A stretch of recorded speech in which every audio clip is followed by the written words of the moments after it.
नाम यीशु रखना, क्योंकि वह अपने लोगों का उनके पापों से उद्धार करेगा। सुप्रभात। हम आज समूह सेंटा आप सभी के सामने एक क्रिसमस कैरल प्रस्तुत करने जा रहे हैं।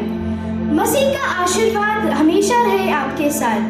मसीह का आशीर्वाद हमेशा रहे आपके साथ। आप हमेशा खुश रहें बिना कोई दुख के साथ। Merry Christmas.